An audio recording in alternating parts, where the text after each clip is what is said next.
video, I'm going to show you some more ways to use the flow stack and show off some of the different features of this indicator. This is the price action from the New York Open today from 9:30 to 10:30. You can see we basically got one big sell signal and one big buy signal.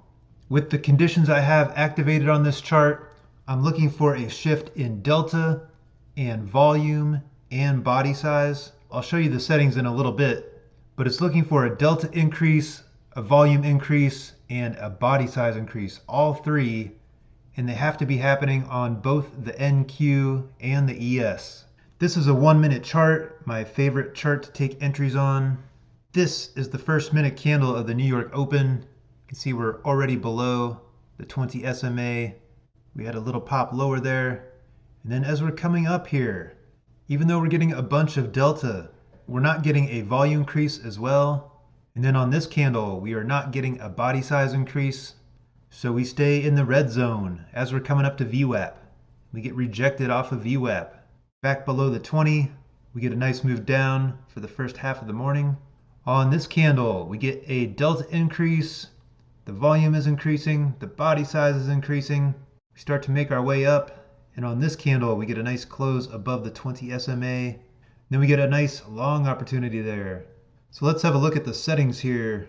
I've got the delta threshold for the NQ and the ES, both set at 100. So I want at least positive or negative 100 in delta coming through on both the NQ and the ES. So I've got my second instrument enabled, the ES 1 minute, and the main chart is an NQ 1 minute. So in the signal conditions, I've got use delta number threshold. So it's applying that 100 threshold level when this is activated, or whatever you have in the delta number threshold above. I've got the volume increase activated. I've got the body size increase activated. And I also want the Heikin-Ashi to be in alignment. So when all these conditions are in alignment on both the NQ and the ES, we get the color change, and that's via the trend section. I can also throw in some signal arrows, and this will print an arrow every single time the condition is true. So throughout this red zone and this green zone, we've got multiple arrows, and these are signifying when we get the delta increase, the volume increase, the body size increase, and the Heikin-Ashi. So every time that condition is true, we're going to get an arrow, even if we are already in a downtrend or an uptrend. So this first signal worked out very nicely. The continuation signal worked out nicely. Got another continuation signal. Here's our first long signal. Here's the next continuation signal. So these are some potential settings that you could use to make sure there's definitely some strong momentum behind any particular move in the market. We're measuring a lot of different kinds of strength here. Delta strength, volume strength, making sure we're getting the bigger body size of the candle.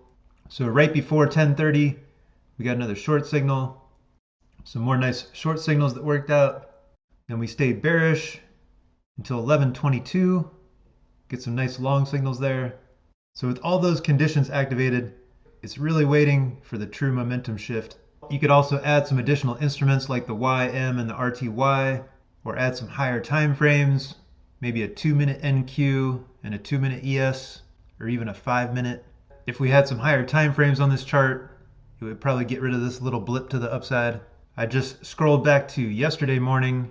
See, we were bearish the whole morning.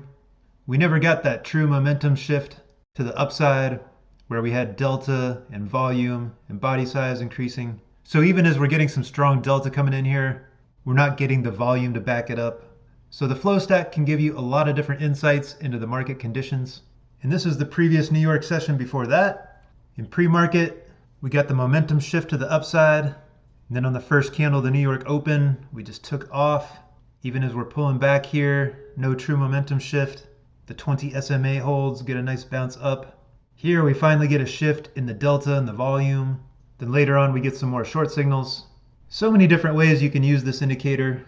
It's like having 5 or 6 different indicators in one, with the ability to scan multiple different instruments and time frames. There are links to the MMT indicators in the description. If you have any questions, please leave a comment below. I appreciate you taking the time to tune in. I wish you best of luck in your trading. Thanks for watching. Have a great day.